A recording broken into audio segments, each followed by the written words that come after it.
Et nous enchaînons à présent avec Enjeu Patrimoine. L'année 2023 vient tout juste de se terminer et nous allons tenter de dresser un premier bilan en matière d'assurance vie. Alors nous n'avons pas encore de chiffres officiels, mais pour autant nous pouvons quand même nous poser la question de la stratégie que l'on peut avoir vis-à-vis de cet investissement ou en tout cas de ce véhicule d'investissement. Pour en parler, nous avons le plaisir de recevoir sur le plateau de Smart Patrimoine Benoît Lombard. Bonjour Benoît Lombard.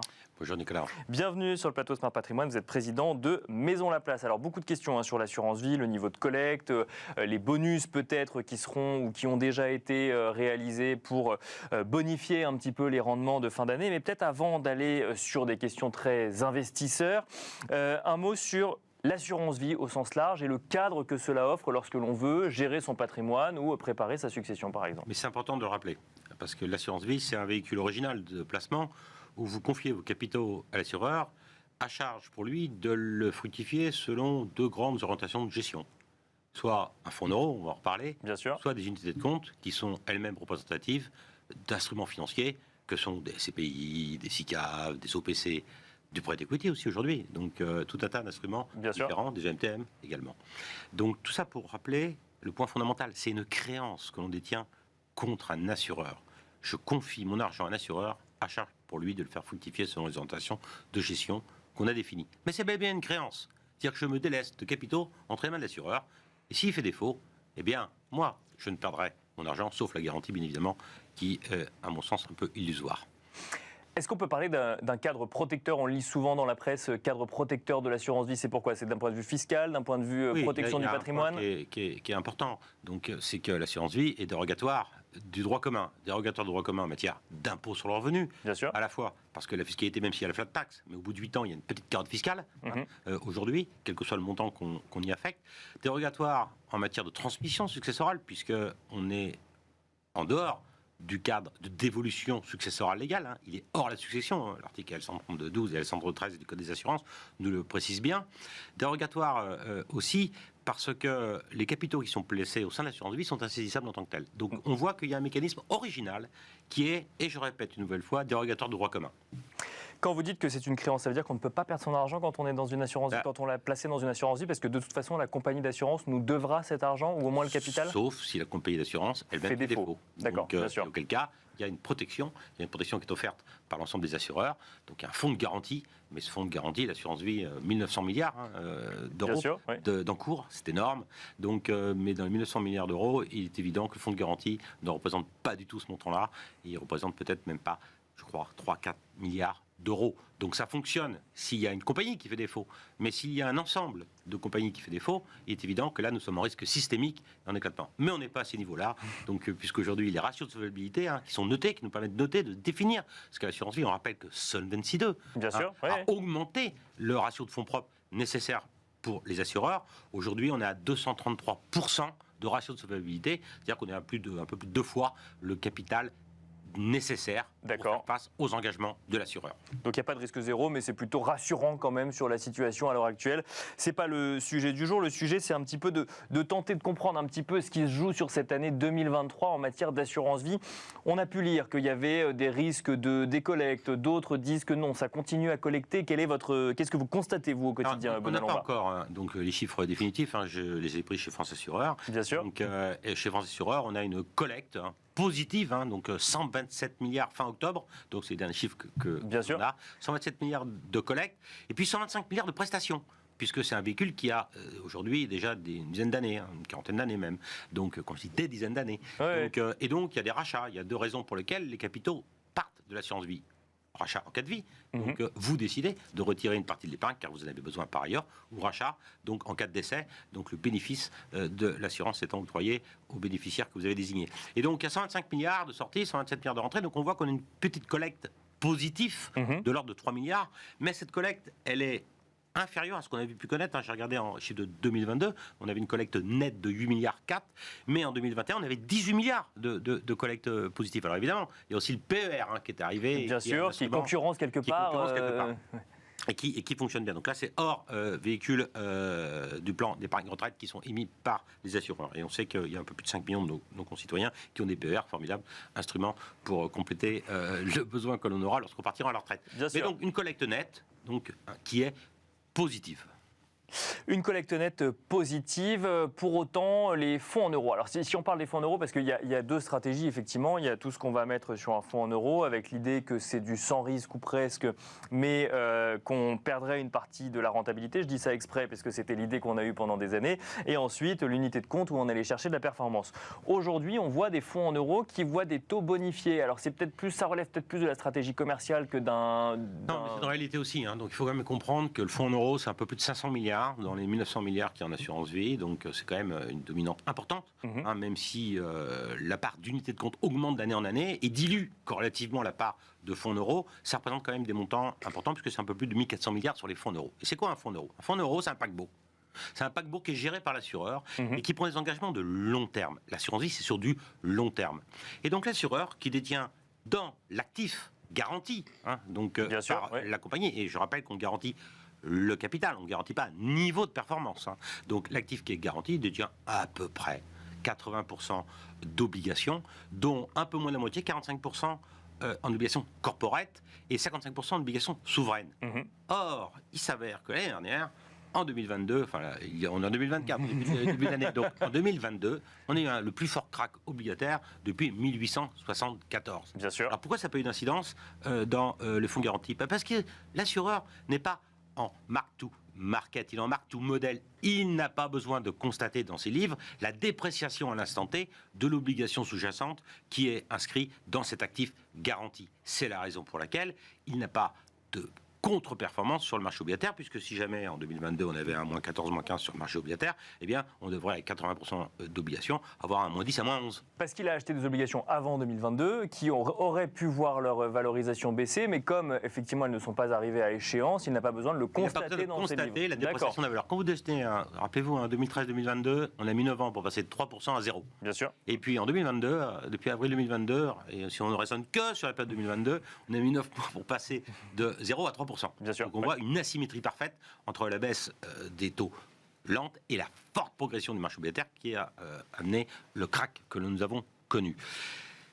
L'assureur, lui, s'il devait vendre son obligation, il se verrait dans l'obligation de constater la perte des résultats. Oui, bien sûr. Mais si jamais il ne l'a pas fait, c'est parce qu'il est un modèle qui permet de constater, de calculer, sans prendre en considération la dépréciation de la valeur à l'instant T. C'est-à-dire qu'on est en valeur historique et pas en valeur de marché. Ça, c'est le premier point. Puis, le deuxième point, c'est qu'il y a des matelas protecteurs. Il y a des participations pour bénéfice. Donc, et je rappelle que les participations pour bénéfice, c'est une réserve qui est mise. Ça représente à peu près 5% aujourd'hui du gisant de 1900 milliards. 5%, enfin de 1400 milliards, parce qu'on est sur le fonds en euros. Bien sûr. Donc 5% qui sont constitués de participation pour bénéfice. Ces participations pour bénéfice, on a 8 ans pour l'assureur, à 8 ans pour la distribuer. Il y a des réserves de capitalisation aussi, qui sont un peu moins de 2%. Et puis, il y a des plus-values latentes sur le marché obligataire, on parlait de 80%, puisqu'ils sont quand même, les assureurs, depuis le temps qu'ils détiennent ces obligations, légèrement en gain. Et heureusement. Et puis, il y a des plus-values latentes sur l'immobilier, des plus-values latentes sur... c'est ce qui vient alimenter les bonus qu'on peut voir aujourd'hui proposés par certains assureurs. Non, ça ne vient pas de là? Non. Qu'est-ce qui fait que les assureurs, aujourd'hui, ils ont envie de collecter? Ils ont envie de collecter parce qu'ils ont envie d'acheter des obligations au prix de marché aujourd'hui. Parce que les rendements sont plus élevés. Parce que les rendements sont plus élevés. L'OAT 10 ans, le souverain 10 ans, il est à 3,30. Le marché même monétaire, aujourd'hui, il est à des niveaux qui sont forts. Rappelons-nous, on est à 4% de taux directeur sur la BCE. Ça veut nous dire qu'on a du 3,5, 3,60, 3,70 sur le marché monétaire, sur une bonne SICAV monétaire. Bien sûr. Et donc, l'assureur veut capter des lapins, capter des liquidités pour pouvoir acheter ces obligations. Et l'on sait qu'on va avoir des baisses de taux qui devraient arriver. On anticipe l'ensemble des marchés, cette baisse de taux des taux directeurs de la BCE et de la Fed à horizon 2024, 2025, plutôt pour bien comprendre même. Ceux qui nous écoutent là, on est sur un niveau de taux effectivement entre 3 et 4%. Si jamais des assureurs aujourd'hui achètent des obligations souveraines que les taux venaient à rebaisser demain, la valorisation de ces obligations augmenterait mécaniquement. Exactement. Et donc du coup, les assureurs ont tout intérêt à les acheter aujourd'hui. Ils ont intérêt à cristalliser, mais comme les particuliers, bien sûr, obligations souveraines ou obligations corporate. Bon, si on anticipe une baisse des taux, c'est-à-dire que les taux directeurs vont passer de 4 à peut-être 2,5 dans 18 mois. C'est un consensus. Donc, eh bien, cristalliser aujourd'hui sur une période qui est longue, 3 ans, 4 ans, 5 ans, des taux à 4, permet d'anticiper la baisse future des taux directeurs. Et donc, c'est très simple, le particulier doit se poser la question suivante. Je préfère avoir du 3% ou du 2%? Je préfère avoir du 3%. C'est la raison pour laquelle, à risque équivalent. À risque équivalent, hein, puisque bien sûr, il y a le risque d'émetteur. Donc, et puis il y a la duration aussi. Donc, la durée pour laquelle l'obligation a été mise. Si je préfère avoir du 3, donc plutôt que du 2, qui va acheter mon obligat 2 ? Ben, mécaniquement, la valeur faciale de l'obligation va descendre. Bien sûr. Quand il y a une hausse des taux, donc il y a une baisse de la valeur des actifs obligataires qui ont été émis avant la hausse des taux. Et quand il y a une baisse des taux, il y a une hausse de la valeur de l'obligation qui a été achetée. Raison pour laquelle les assureurs aujourd'hui veulent se constituer à bon compte des paniers obligataires qui vont permettre de redorer un peu leur blason et de reconstituer des réserves. Donc les taux bonifiés, c'est un moyen de se créer des liquidités et de collecter des liquidités pour aller acheter effectivement ces obligations qui vont offrir le rendement de demain, par exemple. Exactement, et de permettre à l'actif garanti d'avoir une rentabilité qui soit un peu supérieure à celle qu'on a aujourd'hui. Mais je crois que sur le marché obligataire, après nos analyses, on a un peu plus, sur les obligations, on a un peu plus de 3% de rentabilité encore. Mais alors, pour bien comprendre, pour que tous ceux qui nous écoutent comprennent bien, on n'a pas de boule de cristal, Benoît Lombard, mais on a vu des fonds euros qui rémunéraient très peu. On était sur du 0, 0,5, 1%. Si aujourd'hui, on achète des obligations dans un contexte de taux élevés et que demain, les taux baissent, est-ce que on va revenir sur des fonds euros qui ne rémunèrent plus, ou est-ce qu'il faut se dire que sur les 10 prochaines années, si les assureurs collectent suffisamment aujourd'hui, on aura du fonds euro qui rémunérera ? Mais tout dépend des taux futurs. D'accord. Ce qui est certain, c'est qu'on a connu une lente érosion de la performance des fonds euros à tel point que ça ne couvre pas de l'inflation. On a vu en 2022 une forte baisse donc de rentabilité des fonds euros versus l'inflation. Même si jamais il y a une hausse de la rentabilité, parce qu'on était en dessous de 2,92 de mémoire, tandis qu'on était bien en deçà en 2021. En 2023, on va voir ce qui va se passer.